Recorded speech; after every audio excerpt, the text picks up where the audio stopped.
कोई ऐसा लॉ आ जाता है कि अगर कोई वकील गलत केस चलाएगा कि एफआईए उठा के ले जाए, फिर तो कोई केस ही नहीं लेगा कि किस एज में शादियां करती जाती हैं। जनरल साहब ने स्टेटमेंट किया था, फॉरवर्ड इट एज रिसीव्ड। और सर जैसे ये जो पीका एक्ट है वो सारे जो साइबर स्पेस में जैसे इंटरनेट हो गया उसके थ्रू जो भी क्राइम्स होते हैं उन सब से डील करता है। पुलिस ने ही उसका मर्डर कर दिया, तो उसकी इंक्वायरी अभी चल रही है।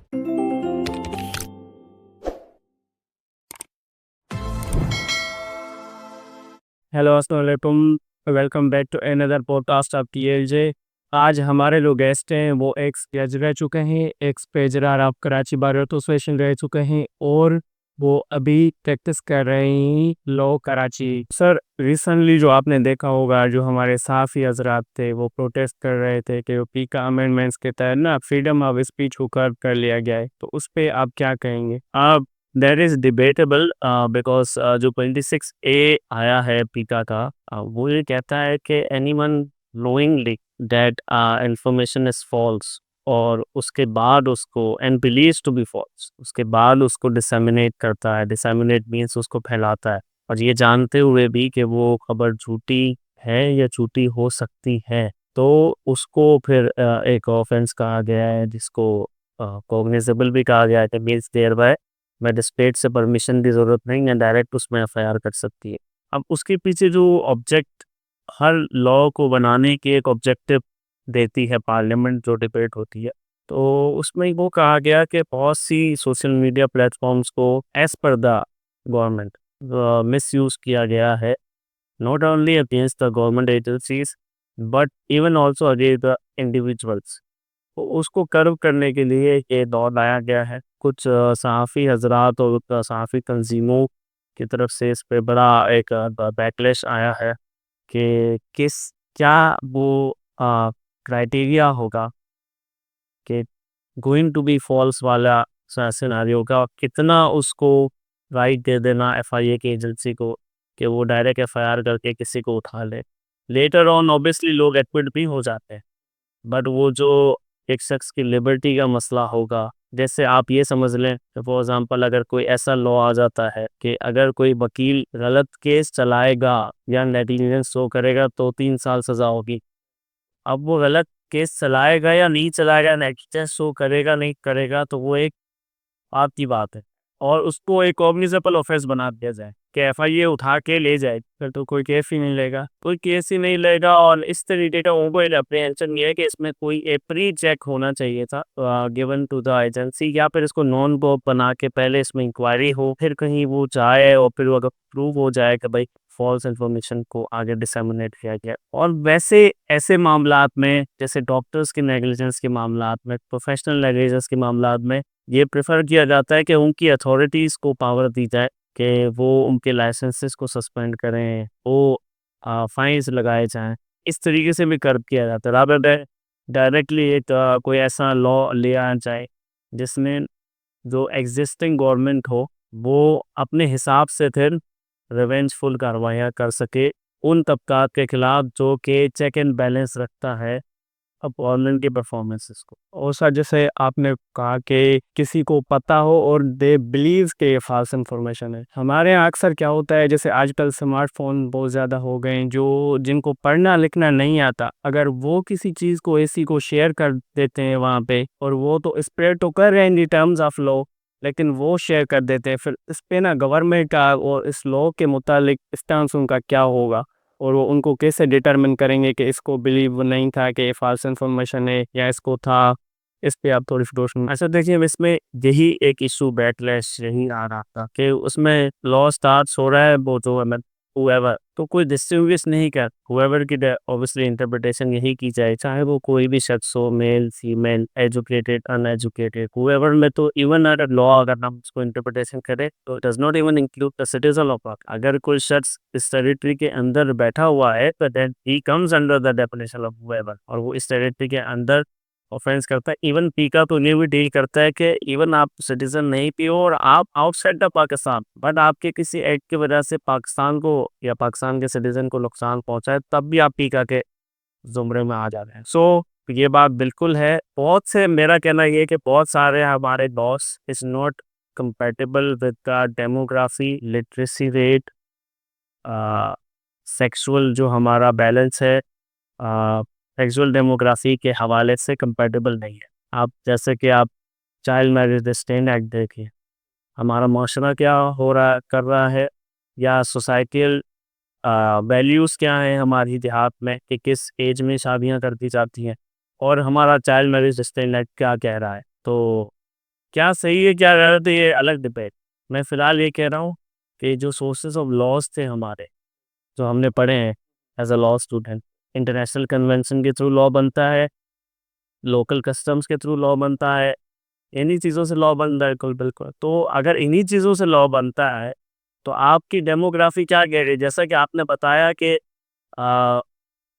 ऑल्दो 90% लोगों के हाथ में स्मार्टफोन है, लेकिन लिटरेसी रेट हमारा 30%। बिल्कुल। तो इसका मतलब ये है कि आपने उसके हाथ में तो बम दे दिया है। एग्जैक्टली। अब वो उसको फॉरवर्डेड एज, जैसे हमारे जनरल साहब ने स्टेटमेंट किया था, फॉरवर्डेड एज रिसीव्ड। तो इसके पीछे इंटेंशन समझ आती है। अब आप समझ सकते होंगे कि ये अमेंडमेंट कहाँ से प्रपोज की गई, बट ये चीज़ नहीं देखी जाती कि इसका नीचे ग्राउंड लेवल पे कितना इफेक्ट पड़ेगा। कोई भी उठा के किसी के खिलाफ अब कंप्लेन कर देगा। इवन मैं अपने घर की बात बताता हूँ, my father mother are from the, हम जिस जनरेशन से हैं, हमें उनको बताना पड़ता है कि ये कमेंट आप जो कर रहे हैं, ये सिर्फ आप नहीं देख रहे, ये पूरी दुनिया देख रही है। कभी कभार ऐसा पर्सनल वो कमेंट कर देते हैं फादर, तो उसको उनको बताना पड़ता है कि ये आप जो कमेंट किया है, या आपने जिसकी बॉल पे कमेंट किया है, सिर्फ वो और आप नहीं देखते, ये पूरी दुनिया देखती है। तो इस तरीके से हमें even though we are educated. अच्छा, ये भी मसला है। मैं आपको बताऊं, टेक्नोलॉजिकल गैप जो है, अवेयरनेस का gap, it's not between the uneducated and the educated, it between the generations. ये जनरेशनल गैप है। It's not between the uneducated and educated and uneducated boy who is born recently must be having a very good technological knowledge rather than जो educated, अगर हमारा कोई old person होगा, उसके पास technological knowledge नहीं। Generational gap, उस generational gap को पूरा किए बगैर आपने इसकी किस्म के ड्रैकोनियन लॉज अगर लगा के, तो उसका नुकसान ही होगा। सही इस पे एहतजाज किया जा रहा है कि इसको चेक एंड बैलेंस इस पर रखा जाए। और सर, जैसे ये जो पीका एक्ट है, वो सारे जो साइबर स्पेस में जैसे इंटरनेट हो गया, उसके थ्रू जो भी क्राइम्स होते हैं उन सब से डील करता है। तो रिसेंटली एक केस हुआ था डॉक्टर शाहनवाज कुंबर का, आपको पता होगा, जिस पे ना वो ब्लेसफेमी लगा के उसकी आईडी के से कुछ पोस्ट हुई थी ब्लेसफेमियस मटेरियल पर ना, उनको पुलिस ने ही उसका मर्डर कर दिया। तो उसकी इंक्वायरी अभी चल रही है। तो सर, इस पे ना आप क्या कहना चाहते हैं कि ये मतलब, या इसमें एक तो सिर्फ ये तीका के सेक्शंस ही अट्रैक्ट होंगे, या पीपीसी के जो सेक्शंस है वो भी अट्रैक्ट होंगे? और इसमें तो बड़े अफसोस की बात ये भी है कि मेरे ख्याल से जो एसएसपी साहब, जिस जो इसमें परहैप्स वर नॉमिनेटेड, उनको दोबारा पोस्टिंग दे दी गई है किसी डिस्ट्रिक्ट में। खैर, इसमें अगर कोई एकेडमिक हम बात करना चाह रहे हैं तो वो ये है, in that case as per the deceased, जिस पे इल्ज़ाम था ब्लास्फेमी का, उसने ये कहा था कि मेरी आईडी को कोई मिसयूज़ कर रहा है, या मेरे नाम से किसी ने आईडी बना के शायद परहैप्स पोस्टिंग कर दी है। जो कि मेरे ख्याल से आप अवेयर है कि हमारे घर पे भी लोग, बहुत सारे घरों में ऐसा हुआ है कि व्हाट्सएप से कोड्स मंगवा के फेसबुक को और व्हाट्सएप को हैक किया जाए। ये बड़ी नॉर्मल बात आजकल, और लोगों ने कुछ पोस्ट कर सके हैं, कुछ नहीं पोस्ट कर सके। मेरे ख्याल से इस रूम में भी बहुत से लोग हैं जिनके व्हाट्सएप और फेसबुक हैक हुए थे। तो कुछ लोग पोस्ट कर सके, कुछ नहीं कर सके। अब बुरा ना खास्ता उस हैकिंग के पीरियड के दरमियान कोई ऐसी ब्लास्फेमस कोई पोस्ट कर दे और हम उसको कंट्रोल नहीं कर सके, तो खुदा ना खास्ता हमारा भी हाल कुंबर साहब की तरह होगा।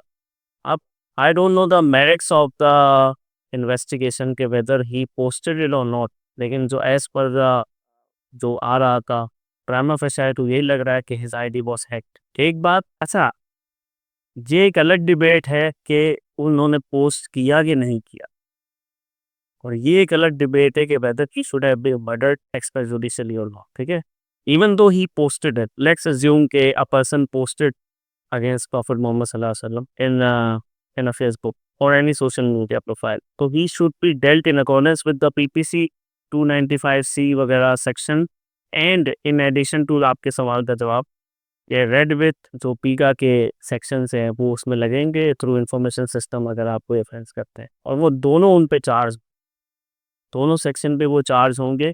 और ये जो मोस्टली केसेस होते हैं ये फिर एक स्पेशल कोर्ट में चलेंगे, इवन दो पीपीसी भी चार्ज है, तो ये नॉर्मल कोर्ट में नहीं चलेगा। तो इसमें क्योंकि मैं भी मैजिस्ट्रेट था, मेरे पास एफआईए की जुरिस्डिक्शन थी, अगर एफआईए और नॉर्मल पुलिस की जुरिस्डिक्शन साथ में हो तो स्पेशल कोर्ट में आपका केस चलता। This is how it happens. तो अगर इस केस के थ्रू जैसे किसी का आइडेंटिटी लॉस हो गए या किसी की डिफेमेशन के लिए या पोस्ट हुई है फेसबुक पे या किसी भी सोशल मीडिया प्लेटफॉर्म पे, तो पीका के तहत उसका जो ना केस दायर करने का एक जो प्रॉपर मैकेनिज्म होता है वो क्या होगा। अब देखिए पीका के थ्रू जो मैकेनिज्म दिया गया है इस लॉ में वो ये है कि एफआईए ने अपने वेबसाइट में पोर्टल बना जिसमें आप कंप्लेंट्स फाइल कर सकते हैं। खैर पहले तो मैं प्रोसीजर बता दूंगा, उसके बाद मैं रियलिटीज़ बताता हूँ कि कितना उसमें लैकूनास हैं, मसले हैं। पोर्टल में वो कहते हैं कि उनका प्रॉपर फॉर्म टाइप का है पोर्टल जिसमें आप कंप्लेंट बताते हैं, उसमें आप पिक्चर्स या कुछ एनेक्स भी कर सकते हैं जो आपके साथ हो रहा है, और उसमें आप यूआरएल भी बता सकते हैं, उसमें आप आईपी एड्रेस भी दे सकते हैं कि किस आईडी से हो रहा है, और ये सारी चीज़ें आप बता सकते हैं उसमें। फिर आपकी कंप्लेन फाइल होती है, कंप्लेन में एक इंक्वायरी ऑफिसर नॉमिनेट होता है from the FI. Inquiry officer inquiry करने के बाद उसकी ऑथेंटिसिटी ऑफ द इंक्वायरी को जज करता है, और इफ़ ही थिंक्स कि there is sufficient evidence available के इसको अप्रूवल के लिए अथॉरिटी के पास भेजा जाए, तो वो कॉम्पिटेंट अथॉरिटी के अप्रूवल के बाद उसको कन्वर्ट कर देता है इन्वेस्टिगेशन में। फिर एफआईआर केस हो तो एफआईआर फाइल हो जाती है, और अगर नॉन पॉक केस है तो मजिस्ट्रेट के पास परमिशन के लिए चला जाता है 155 में कि इसमें हमें इन्वेस्टिगेट करने की, अरेस्ट करने की परमिशन दीजिए। तो this is how the procedure is. अब रियलिटी ये है कि कंप्लेंट्स न्यूमरस फाइल हुई भी है, लोगों ने बड़ा इमरजेंसी सिचुएशन में फाइल की है। एफआईए कहती है कि हमारे पास रिसोर्सेज नहीं है, आईओज इतने नहीं है, टेक्नोलॉजिकल इक्विपमेंट्स इतने नहीं है कि इतनी कंप्लेंट्स को गैदर कर सकें, और लोग बैठे हुए हैं। मतलब कंप्लेंट्स का तादाद अगर 100 है तो इंटरटेन करने की तादाद फिर 5 है या 10 है। बिल्कुल सर, जैसे आपने बोला कि एफआईए के पास रिसोर्सेज नहीं है, तो अभी रिसेंटली मैं न्यूज़ देख रहा था कि शायद फेडरल गवर्नमेंट में उन्होंने एफआईए की जो साइबर क्राइम विंग थी उसको ख़त्म करके एक नई अथॉरिटी बना रहे हैं जो मतलब साइबर क्राइम वाले केसेस को डील करेगी। तो इस पे आप क्या कह रहे हैं? इस पे अच्छा इकदाम तो है, क्योंकि एफआईए में ऑलरेडी बहुत सारे डिविजन्स बने, ये भी साइबर क्राइम में एक अलग डिवीज़न था। बट ये बात सही है कि मैं इस बात का हामी कि जो साइबर क्राइम है एक वक्त ऐसा आएगा 5-10 साल बाद कि अब क्राइम फिर होगा ही साइबर के थ्रू। आप लोगों को किसी की जेब काटने की ज़रूरत नहीं। अब वो जेब, अब उसकी वजह क्या है? उसकी वजह ये है कि अब आप जो यूथ है आप मोस्टली देखेंगे कि कोई भी कैश कैरी करता ही नहीं, मोस्टली वो कार्ड ही कैरी।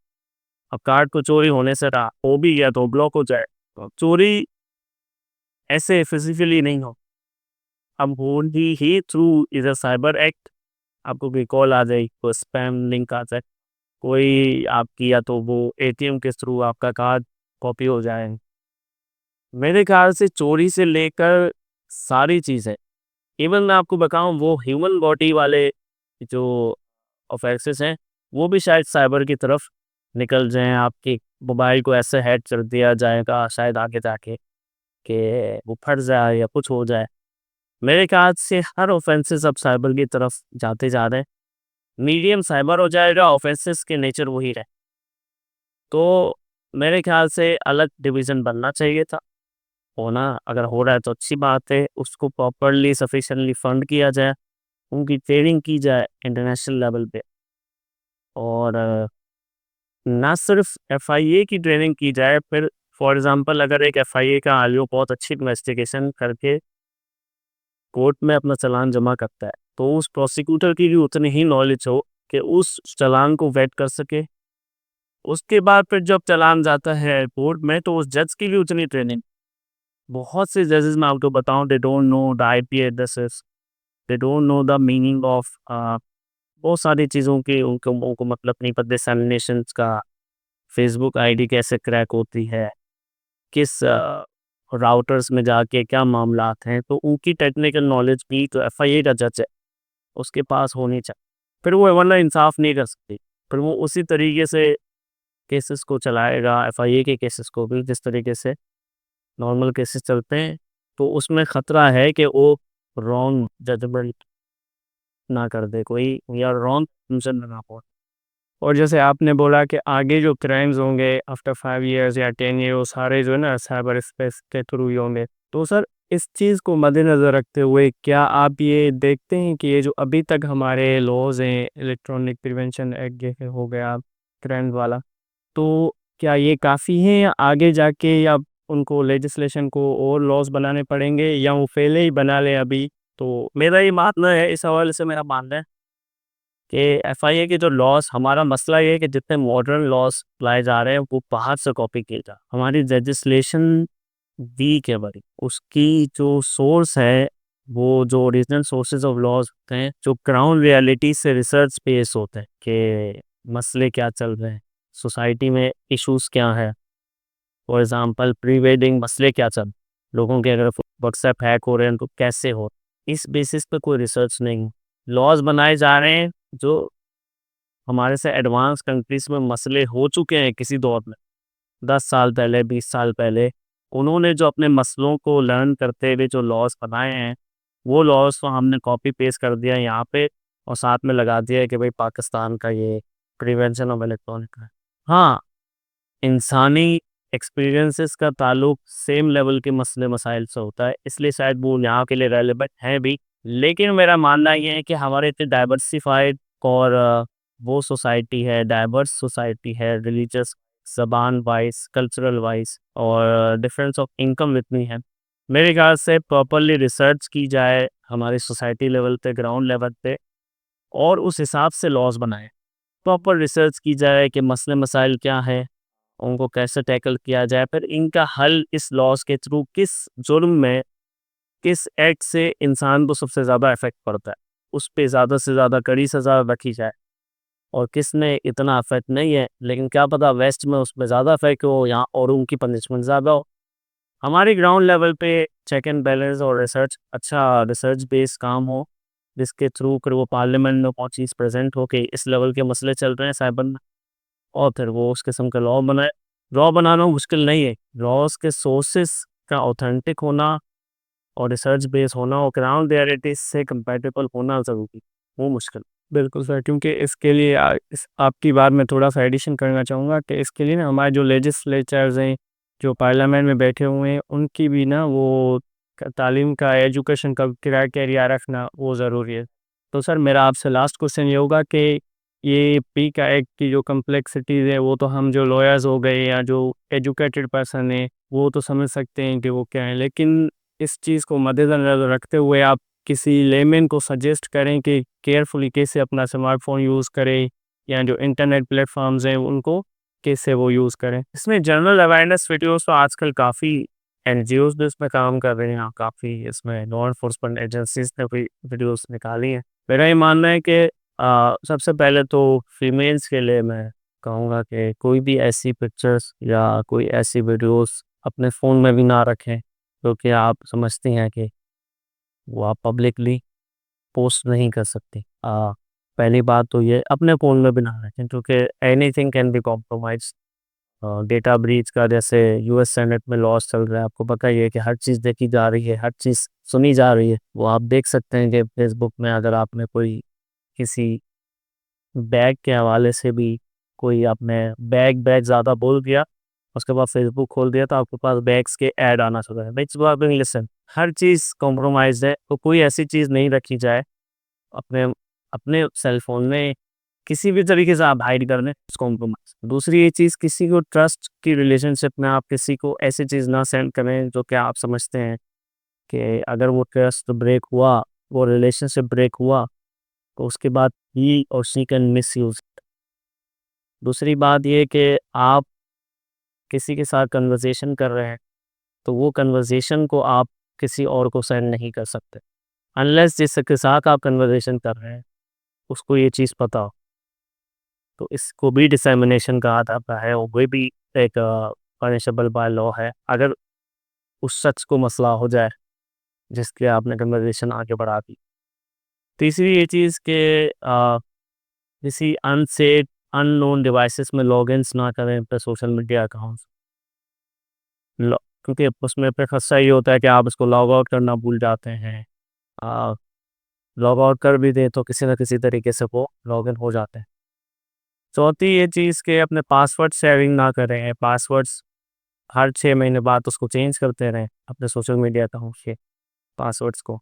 और तो यही है। और बाकी कोई मॉनेटरी ट्रांजैक्शन, कोई किसी अननोन नंबर से कोई लिंक्स आते हैं, कोई आपसे पैसे मांगे जाते हैं without due care, cross questioning, कोई आगे आप रिस्पॉन्ड नहीं करें। बहुत सी चीज़ों में कोई कोड्स आ जाते हैं और आपको कहा जाता है कोड बता दें, तो उसमें आप 100% श्योर हो जाएं कि वो एक फेक है और आपका एक्सेस मांगा जा रहा है। इसी हवाले से बैंक्स ने भी अभी अवेयरनेस कैंपेन शुरू किए कि हम किसी को कॉल्स नहीं करते हैं, वरना स्पेसिफिक नंबर है। तो बस केयरफुल हो और अपने घर वालों को भी केयरफुल रखें जो कि इतनी टेक्नोलॉजिकल एडवांस नहीं है।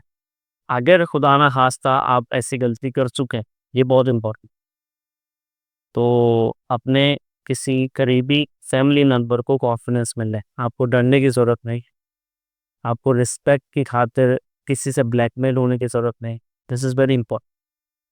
What happens specially the girls in our country, उनको रिस्पेक्ट, फैमिली की रिस्पेक्ट। तो मेरा इस पॉडकास्ट के through this is be the most important message perhaps कि अगर आपसे गलती हो गई, यू ह्यूमन परफेक्ट, या तो गलतियां अल्लाह ने ही बोला है कि आपसे गलतियां होंगी, माफ़ी का रास्ता हमेशा खुला है।